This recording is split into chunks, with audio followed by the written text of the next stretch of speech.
Et au niveau de la sécurité matérielle, ce qu'il est important pour moi de faire. Première chose, au niveau des serveurs.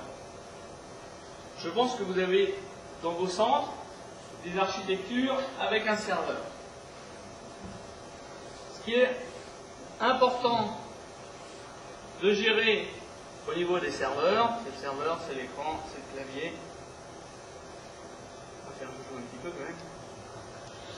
Ce qui est important au niveau de ces serveurs, c'est de prévoir une redondance. Qu'est-ce que la redondance au niveau d'un serveur? C'est de la duplication. Pourquoi vous avez un problème sur vos postes, sur votre machine, sur votre serveur? Si vos données ne sont qu'une fois dessus, vous avez obligatoirement devoir repartir des sauvegardes.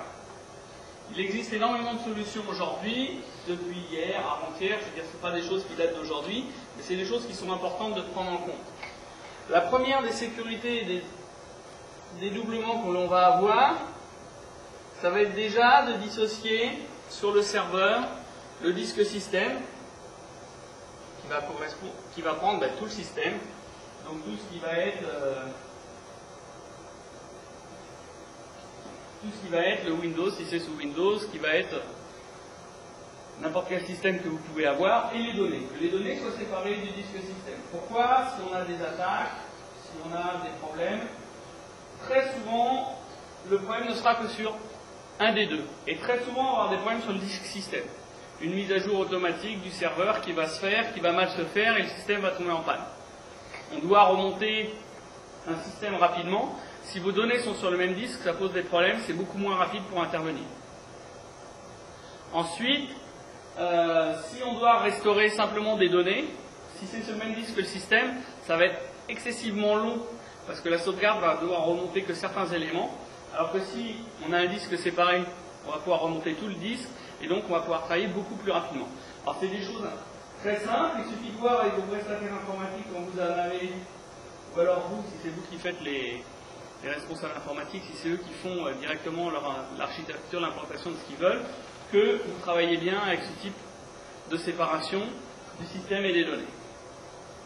Ensuite, la deuxième chose, au niveau de la redondance, ça va être d'avoir un dédoublement de ces disques. En tout cas, du disque de données. Disque système, je dirais, si on le crache, c'est pas trop grave, ça va être le plus rapide à remonter. Avoir une duplication physique avec deux disques.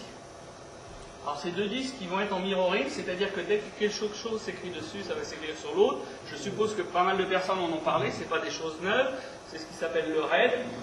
L'avantage, si un disque dur tombe en panne, le deuxième prend le relais, puisque de toute façon, il a dessus les mêmes choses.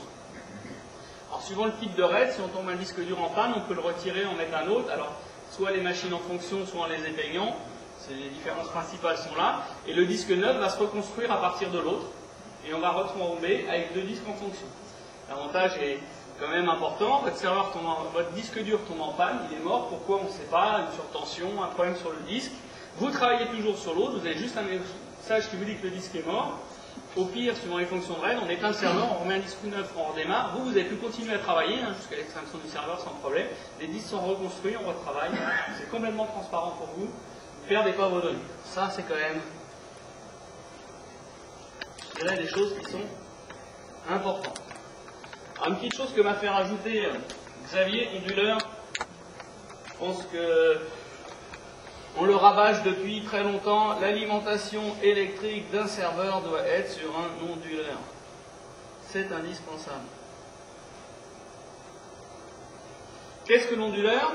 Tout le monde sait ce que c'est, je pense. Sinon, c'est une batterie avec un système électronique qui va protéger des surtensions. Je n'ai pas dit de la foudre, des surtensions. Qui a une batterie, si le courant électrique tombe, le serveur ne va pas être éteint en instantané. Il va y avoir du courant pour pouvoir tenir le serveur. Souvent le type onduleur, on va pouvoir tenir 10 minutes, un quart d'heure, une heure. Rarement plus. Mais ça permet, déjà la majorité des coupures, elles durent 5 minutes, voire moins. On arrive à une coupure qui va durer 1 heure, c'est énorme. Donc si la coupure se prolonge, ça fait 5 minutes, on va regarder le serveur, qu'est-ce que dit l'onduleur? On a généralement un message d'alerte, attention, il vous reste 30% sur l'onduleur, ou alors c'est sur l'onduleur avec des petites diodes. Et vous gérez, dire tiens, on n'a plus beaucoup de tension, on va éteindre le serveur proprement. Pourquoi? S'il y a une coupure électrique sur un serveur, il y a énormément de choses qui sont en cache, qui sont dans des petites zones mémoire, qui ne sont pas stockées en permanence sur le disque pour accélérer tous les transferts. Si on éteint brusquement la machine, tout ce qui est dans les caches est perdu. Puis ensuite, arrêter une machine brusquement en retirant le courant, on n'est pas sûr que tout reparte bien. Si les têtes sont en train d'écrire sur le disque, on risque d'avoir des têtes qui sont venues intempestivement sur le disque, abîmer le disque. Donc faire attention à ça. Alors si vous avez un réseau électrique complet ondulé, je pense que ce n'est pas un gros luxe de rajouter en plus un onduleur pour le serveur, autonome à côté.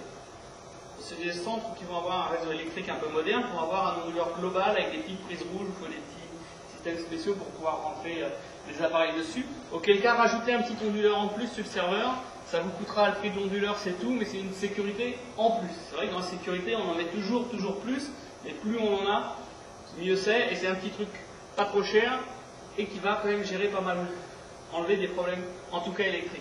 On en a de plus en plus, ça avait bien stabilisé avant la tempête de 2000, de tout début 2000. Depuis la tempête de 2000, l'électricité est moins bonne qu'elle était avant. Pourquoi? Je pense que tout aurait dû revenir, mais il n'empêche que c'est une constatation, c'est moins bon. Ensuite, je vous ai parlé très rapidement de la foudre, donc je vais juste arrêter là-dessus. La foudre ne sera pas gérée par l'onduleur. Il n'y a pas 500 solutions, pour la foudre il n'y en a qu'une. C'est un système qui est directement dans le tableau électrique et qui fait une commutation d'une phase, d'un groupement électrique directement sur le terre en cas de foudre. C'est la chose qui est la plus efficace. La seule qui a une efficacité, par contre, il faut que ce soit bien prévu au niveau électrique dès l'armoire, quoi. Donc c'est vrai que c'est rajoutable pour les prises du serveur. C'est pas facile de rajouter pour tout le réseau électrique quand il n'a pas été prévu comme ça à l'origine pour les postes informatiques, mais en tout cas pour le serveur c'est facile à faire. C'est des petits boîtiers qui coûtent 200-300 francs, une quarantaine d'euros. Donc c'est pas compliqué à faire, la seule chose c'est qu'il faut que l'électricien le fasse.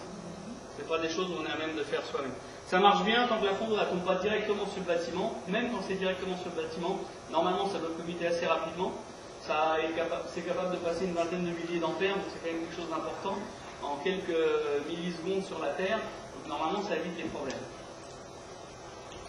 Voilà au niveau serveur, redondance, onduleur.